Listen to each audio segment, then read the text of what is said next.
اس کی بات سن کر میں نے انتہائی غصے سے اس کی طرف گھورا، کیونکہ جب میں گھر سے نکل رہی تھی تب میں نے اسے اس چیز کا بولا تھا، لیکن اس نے مجھے یہ کہہ کر خاموش کروا دیا تھا کہ تمہاری شکل پر اس طرح کی فرمائشیں اچھی نہیں لگتی۔ تب اس کی بات سن کر میں چڑ گئی تھی۔ اب جب ہم آدھے سے زیادہ راستہ طے کر چکے تھے، اب آ کر وہ یہ فرمائش کر رہا تھا، تو میں نے اسے چند لمحے گھورا تو اسے اپنی غلطی کا احساس ہو گیا۔ اس نے دوبارہ مجھ سے نہیں پوچھا۔ تھوڑی دیر تک تو ہم وہیں بیٹھے رہے۔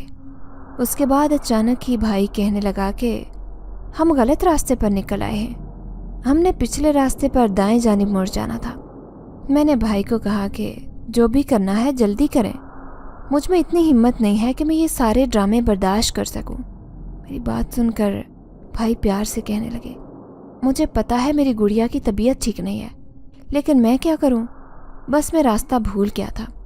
اب تم فکر مت کرو، اب تھوڑا سا ہی راستہ رہ گیا ہے، ہم جلدی وہاں پہنچ جائیں گے۔ بھائی کی بات سن کر میں دوبارہ کچھ بھی نہیں بولی، کیونکہ میں بھائی سے بدتمیزی نہیں کرنا چاہتی تھی۔ اور پھر تھوڑی دیر کے بعد ہی ہم دلہن کے گھر پہنچ گئے۔ ان کے گھر کا حال تو ہم سے بھی کیا گزرا ہوا تھا۔ ان کے گھر پر تو دیواریں بھی موجود نہیں تھی۔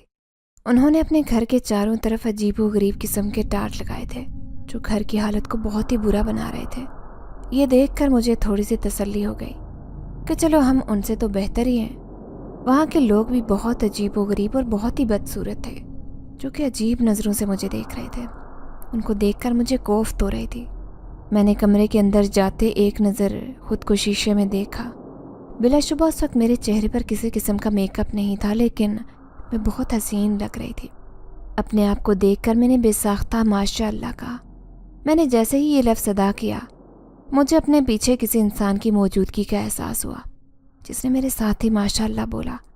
میں نے حیرت سے پیچھے پلٹ کر دیکھا تو وہاں پر کوئی بھی نہیں کھڑا تھا، لیکن شیشے میں مجھے ایک بہت ہی پیارے نوجوان کا عکس نظر آ رہا تھا۔ اس نوجوان کو دیکھ کر مجھے یوں محسوس ہونے لگا جیسے میں نے اسے پہلے بھی دیکھا ہو۔ اس سے پہلے کہ میں دوبارہ سے پیچھے پلٹ کر اسے کچھ پوچھتی، دائیں جانب سے میری کزن آ گئی اور مجھے کہنے لگی کہ تم یہاں پر کھڑی ہو، میں کب سے تمہیں ڈھونڈ رہی ہوں۔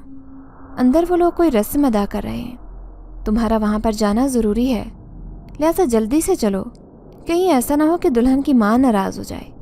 کزن کی بات سن کر مجھے حیرت ہوئی۔ میں کہنے لگی کہ دلہن کی ماں کیوں ناراض ہوگی؟ ان کے ناراض ہونے کی کوئی تک نہیں بنتی۔ جہاں تک میرے جلدی یا لیٹ ہونے کی بات ہے تو یہ مجھ پر چھوڑ دو۔ میرا جب دل کرے گا میں جاؤں گی، اور جب دل کرے گا نہیں جاؤں گی۔ اب میں دوبارہ سے بدتمیزی کا مظاہرہ کر رہی تھی، اور میں اس بات کو اچھی طرح جانتی تھی۔ حالانکہ میری کزن نے مجھ سے کوئی ایسی ویسی بات نہیں کی تھی اور نہ ہی مجھ سے بدتمیزی کی تھی، لیکن اس کے باوجود میں اس سے بہت ہی سخت لہجے میں جواب دے رہی تھی، یہ جانتے ہوئے بھی کہ وہ اس قسم کے سخت لہجے کی حقدار نہیں ہے۔ میری بات سن کر میری کزن برے سے منہ بنانے لگی اور کہنے لگی، چلو ٹھیک ہے، جب تمہارا دل کیا تم وہاں پر آ جانا۔ اس کے جانے کے فوراً بعد میرا دھیان اپنے پیچھے کھڑے نوجوان کی طرف گیا۔ میں نے جب دوبارہ پلٹ کر دیکھا تو اس بار وہاں پر کوئی بھی نہیں تھا۔ نہ جانے وہ کون تھا اور یہاں پر کیا کر رہا تھا۔ اس کی شکل و صورت اور لباس دیکھ کر تو مجھے اندازہ ہو گیا تھا کہ یہ وہ ان غریبوں میں سے نہیں تھا، تو پھر وہ کون تھا؟ اب یہ سوال جو میرے ذہن میں مچل رہا تھا۔ دوسری طرف اس کا حلیہ اور اس کی خوبصورتی دیکھ کر میرا دل بھی عجیب انداز میں دھڑکنے لگا۔ میں نہ چاہتے ہوئے بھی اس کے بارے میں سوچنے لگی۔ وہ مجھے بہت اچھا لگ گیا تھا۔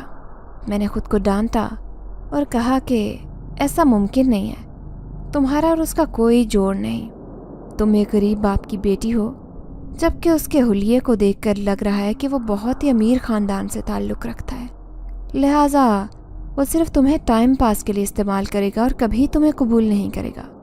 میں خود ہی اپنی مرضی سے یہ سب کچھ سوچنے لگی تھی، حالانکہ میں اس کے بارے میں ایک چیز بھی نہیں جانتی تھی۔ اب میں وہیں اسی حالت میں کھڑی تھی جب اچانک مجھے پیچھے کسی کی موجودگی کا احساس ہوا۔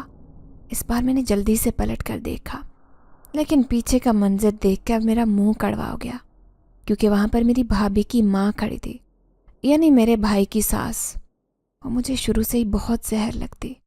اسے دیکھ کر نہ جانے کیوں مجھے غصہ آ جاتا تھا۔ میں چاہ کر بھی اپنے غصے پر قابو نہیں رکھ سکتی تھی۔ شاید اس کی وجہ یہ تھی کہ وہ بہت ہی بری عادتوں میں ملوث تھی۔ اس کی عادتوں کو میں بھی جان چکی تھی۔ اب تو میں نے کئی بار لوگوں سے یہ بھی سنا تھا کہ وہ کوئی اچھی عورت نہیں ہے، بلکہ اس کے دوسرے مردوں کے ساتھ تعلقات ہیں۔ میں نے جب اس بارے میں اپنی امی کو بتایا تو انہوں نے مجھے بہت ڈانٹا اور سمجھایا کہ اس طرح کسی کی ذات پر بہتان نہیں لگاتے۔ لیکن میں امی کو کیسے سمجھاتی کہ میں بہتان نہیں لگا رہی، بلکہ میں نے اپنی آنکھوں سے اس کو شام کے وقت کسی اور کے گھر سے نکلتے دیکھا تھا، اور جس طرح وہ باتیں کر رہی تھی اس سے صاف ظاہر تھا کہ وہ مرد کو اچھی طرح سے جانتی ہے اور ان کے آپس میں تعلقات بھی بہت اچھے ہیں۔ خیر، امی نے تو میری بات پر پہلے بھی کبھی یقین نہیں کیا تھا اور نہ ہی بعد میں کرنا تھا، اس لیے انہیں سمجھانا فضول تھا۔ تم یہاں پر کیا کر رہی ہو؟ ہم کب سے اندر تمہارا انتظار کر رہے ہیں۔ ہم نے ایک رسم کرنی ہے، اس لیے تمہاری موجودگی ضروری ہے۔ اس کی بات سن کر میں گہرے انداز میں مسکرانے لگی اور اس سے کہنے لگی، دراصل میں خود کو آئینے میں دیکھ رہی تھی اور سوچ رہی تھی کہ کوئی اتنا خوبصورت کیسے ہو سکتا ہے۔ میری بات سن کر وہ ہنسنے لگی اور کہنے لگی، اتنا غرور بھی انسان کے لیے اچھا نہیں ہوتا۔ کیا تم نے وہ کہانی نہیں پڑھی ہوئی کہ غرور کا سر ہمیشہ نیچا ہوتا ہے؟ چلو اب جلدی سے اندر چلو اور رسم کرو۔ یہ کہہ کر وہ دوبارہ سے کمرے میں چلی گئی۔ میں نہ چاہتے ہوئے بھی اس کے پیچھے گئی۔ وہ ایک چھوٹا سا کچا کمرہ تھا جہاں پر پنکھا نام کی کوئی بھی چیز نہیں تھی۔ مجھے شدید گرمی کا احساس ہو رہا تھا۔ میں نے ایک نظر دلہن کے اوپر ڈالی جو اس وقت بہت ہی بری حالت میں موجود تھی۔ اس کا پورا جسم پسینے میں شرابور تھا، جبکہ اس کے چہرے کا سارا میک اپ بھی اتر کر خراب ہو چکا تھا۔ وہ اس وقت دلہن کم چڑیل زیادہ لگ رہی تھی۔ اس کی حالت دیکھ کر نہ جانے کیوں مجھے دکھ ہونے لگا۔ بیچاری کی پہلی شادی تھی، اور شادی بھی اس قدر شدید گرمی میں کہ انسان پریشان ہو جائے۔ خیر جو بھی تھا، میں ان لوگوں کے ساتھ مل کر رسم کرنے لگی۔ رسم کے دوران ہی مجھے اچانک وہی لڑکا دوبارہ سے نظر آ گیا جسے میں نے آئینے میں دیکھا تھا۔ اس بار اس لڑکے کو دیکھ کر میں اپنی نظریں نہیں ہٹا پائی کہ کہیں ایسا نہ ہو کہ وہ دوبارہ سے غائب ہو جائے۔ اس بار مجھے دیکھ کر وہ پراسرار انداز میں مسکرا رہا تھا۔ تھوڑی دیر بعد وہاں پر شور اٹھا کہ لڑکے سارے باہر جائیں، ہم لڑکیوں نے ہلہ گلا کرنا ہے۔ یہ سن کر لڑکے پریشان ہو گئے اور کہنے لگے، ایسے کیسے ہلہ گلا کرنے دیں گے، ہم بھی تم لوگوں کے ساتھ رہیں گے۔ لیکن لڑکیوں نے زبردستی انہیں کمرے سے باہر نکال دیا۔ اب ہم سب لڑکیاں وہاں پر موجود تھیں اور سبھی ڈانس کے بارے میں سوچ رہی تھی۔ میں چونکہ بہت ہی اچھا ڈانس کرتی تھی اور میرے ڈانس کے بارے میں لڑکیوں کو میری دوست کی شادی پر پتہ چلا تھا، جب انہوں نے مجھے بہت سراہا تھا۔ ابھی بھی وہ مجھے کہہ رہی تھی کہ دوبارہ سے اپنا جلوہ دکھاؤ۔ ان کی بات سن کر میں شرما گئی۔ مجھے زندگی میں پہلی بار ناچتے ہوئے شرم آ رہی تھی اور دل بھی عجیب سا ہو رہا تھا۔ مجھے شدت سے کچھ غلط ہونے کا احساس ہو رہا تھا۔ نہ جانے کیوں مجھے لگ رہا تھا کہ اگر میں نے ناچنا شروع کر دیا تو ضرور کوئی نہ کوئی گڑبڑ ہو جائے گی۔ ابھی میں نے ناچنا شروع ہی کیا تھا کہ اچانک میری نظر اسی لڑکے پر پڑی جو اس وقت کونے میں کھڑا تھا۔ اس کو وہاں دیکھ کر میں ایک دم ہی رک گئی اور حیران رہ گئی کہ جب لڑکیوں نے سب کو باہر نکال دیا ہے تو اس کا کمرے میں کیا کام ہے۔ اس کے ساتھ ساتھ مجھے شرم بھی آ رہی تھی کیونکہ مجھے لگ رہا تھا کہ اس نے مجھے ناچتے ہوئے دیکھ لیا ہے۔ میں اس سے نظریں نہیں ملا پا رہی تھی لیکن مسلسل اسی کی سمت دیکھ رہی تھی۔ میری حالت دیکھ کر دوست پوچھنے لگی کہ کیا ہو گیا ہے، تم رک کیوں گئی ہو، دوبارہ سے ناچنا شروع کرو۔ دوست کی بات سن کر میں نے تیزی سے نفی میں سر ہلایا اور اسے بتایا کہ نہیں، میری طبیعت ٹھیک نہیں، میں تھک گئی ہوں اور تمہیں پتہ بھی ہے کہ تھکاوٹ سے مجھے بخار ہو جاتا ہے، لہٰذا بہتر یہی ہے کہ میں یہیں پر بیٹھ جاؤں۔ لہٰذا میں زمین پر بیٹھ گئی۔